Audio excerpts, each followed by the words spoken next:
Danecourt Grammar School is in the seaside town of Broadstairs in Kent.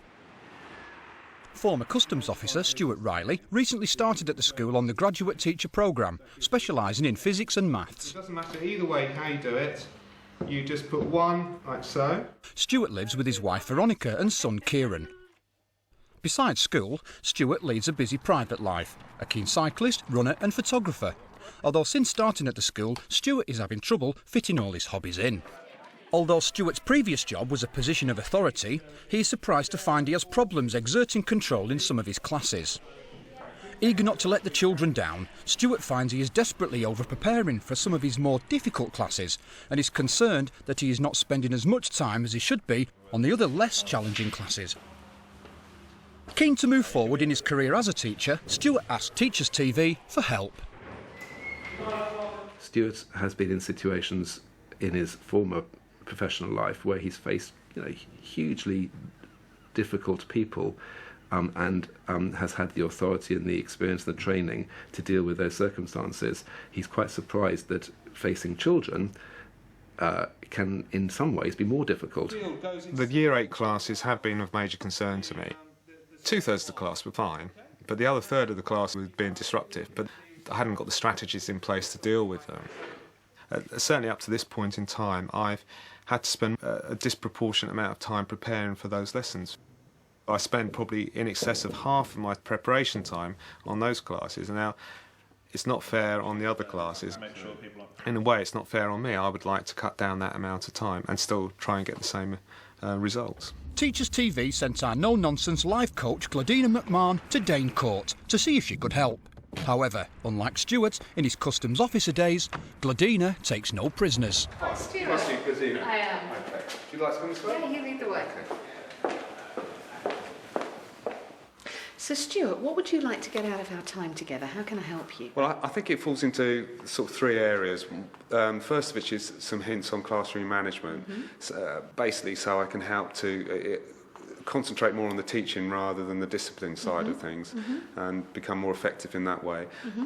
Secondly, about general confidence. So I believe that I'm actually doing I'm doing the right thing. And thirdly, perhaps a little bit on time management as well. Sort of so I can be a bit more efficient in preparation and avoid having to spend so much time on preparing for some of the more difficult classes. OK, you're on. After chatting to Stuart, it became apparent that the root of his problems lay in the classroom. So Gladina thought it time to dust off that pencil case and brush up on her maths and physics. So we've then got 2/3 minus 4/5. 4/5 plus 1 3/8. 1 3/8, yeah. 4 and 1 is 5. How many 3's in 13? Then you add it together. 5. 3 times 5.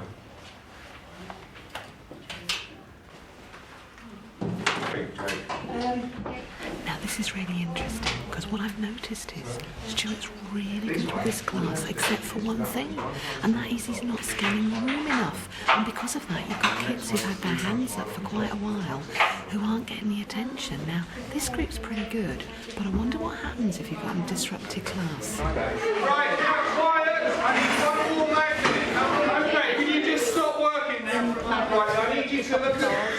Stop working and we need to go through the results that you should have got. Now this is a diagram of the electromagnet. Quiet! All you need to do, some people have done this already, but just put a compass on there and that's all you need to do, and we'll do a summary in a moment. But you've got about 2 minutes to do that because then we need to move on to something else. Don't put your power supply away because doesn't it?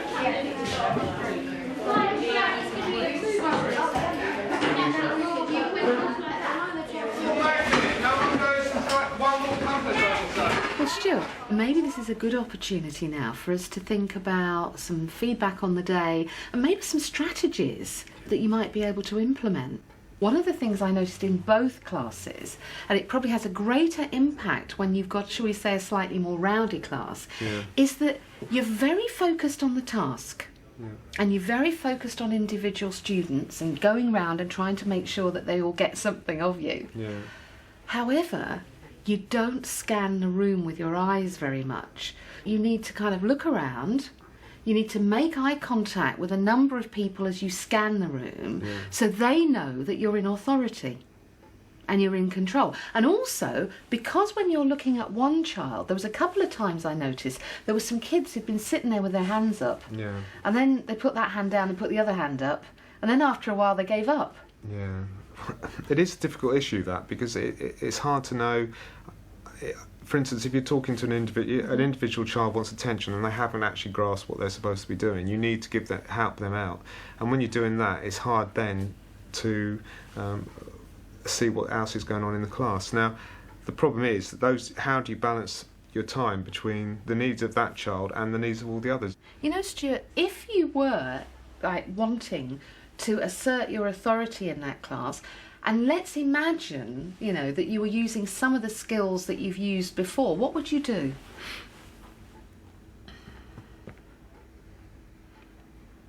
I'm afraid it's difficult. I'm not really sure what to say. I'm stumped. Okay, stand up. Right, now, one of the things that I want you to do is to centre your body. In other words, just look at the way that you're standing. Really feel as if you're kind of owning your space. I'm actually opening up my body and I'm kind of looking. Yeah? Can you see the difference in me? So I want you to do that. I want you to really open yourself up, stand up, like that. And you're in control here. You have got this room under control. Okay, what I'm going to do is be an errant child now. So I'm going to be in your class and I'm going to not be listening, and I want you to get my attention. And what I want is, if you've got your hands behind your back, and I'm not sure that's the best way of you getting your authority. Relaxed, but remember, take up space. Okay. Okay, because what often happens is when we feel a bit like things are getting top of us, we shrink. Yeah. Okay, so I'm just going to start mucking about now. So I'm mucking about. I should be doing an exercise. I'm not doing Okay, Glidina, can you stop that now? I need you to stop that now. There's no excuses. This is your final warning. Put it down. Sit down. Okay. Stuart, one thing, you haven't got my eyes. I've noticed you look down. Yeah. All right, look in my eyes. You have very powerful eyes if you use them. Yeah. Okay? I tell you, there's a trick about this, Stuart, and this is what you do. When you're uncomfortable with eye contact, you look as if you are having it by just watching a point slightly to the side of someone's head. So where my hand is now. So you're looking over here, but it's not 100% in my eyes. But I don't know that. Yeah. So I'm thinking he's looking at me, but you're like, thank God I'm off the hook. Because I've got this hand over here. So I'm back to my mucking about bit here. Here we go. Okay, Glidina, I need you to stop now. Put the book down. Voice up, voice a bit, just a notch. Slow it down and make it more powerful. I need you to put that book down now. No excuses, no exceptions, now.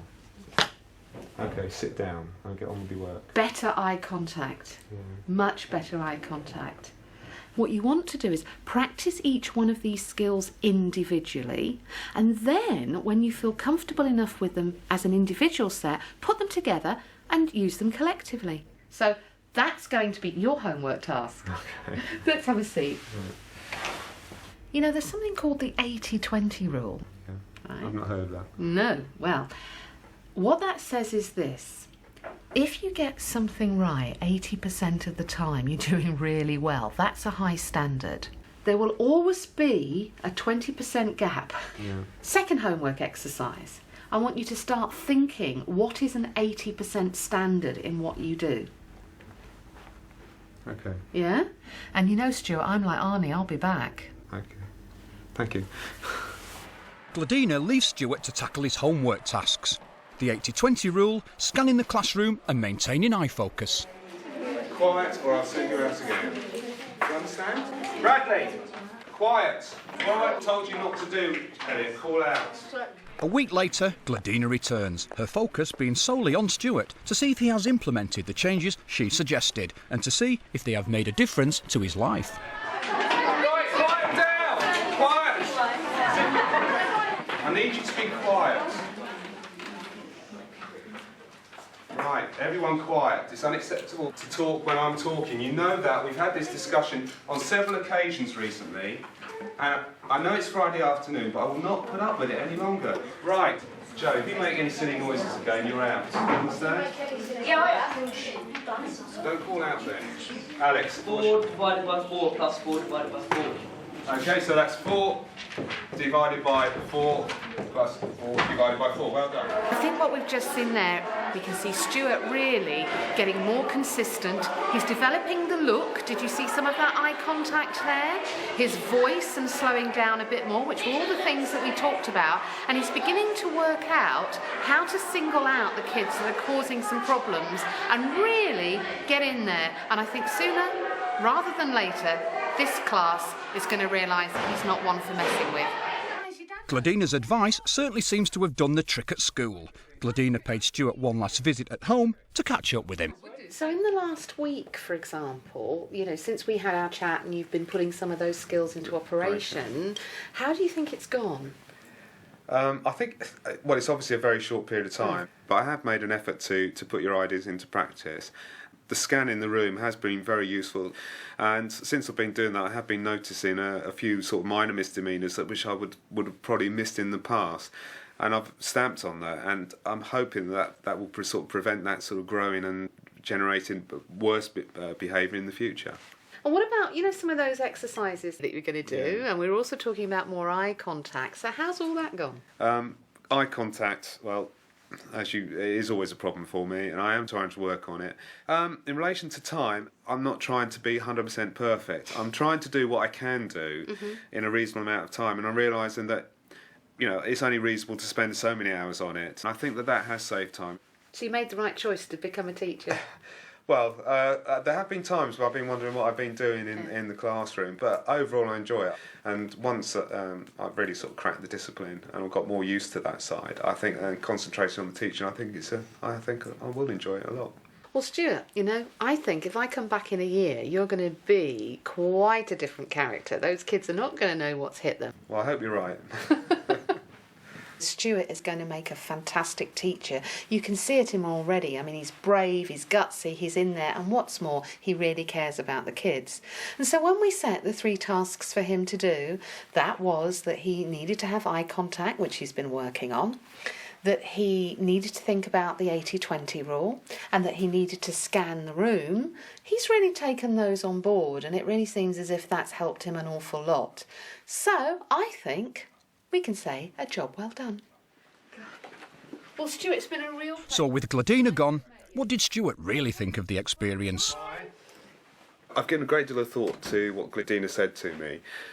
It's only been a very short period of time to implement it, but even in that short period of time it has had an effect, especially on the behaviour in the classroom. What she said about scanning the room, positioning, definitely is effective. Probably the most positive effect in terms of time management was the Gladina's 80-20 rule, and i.e. how I should judge my performance. Now, since the chat, I've decided I've got a couple of hours for preparation. I'm going to do the best I can in that time, and then I'll run with it. And that has cut down on the amount of work I'm doing. I don't really think it's made my lessons any worse. In fact, in some cases, I think they've actually been better, probably. Maybe I was over-preparing in the past. Stuart's transition from customs officer to teacher should now be less of a choppy journey. He has found not only is he dividing his time equally over all his classes, he has even managed to free up time for himself.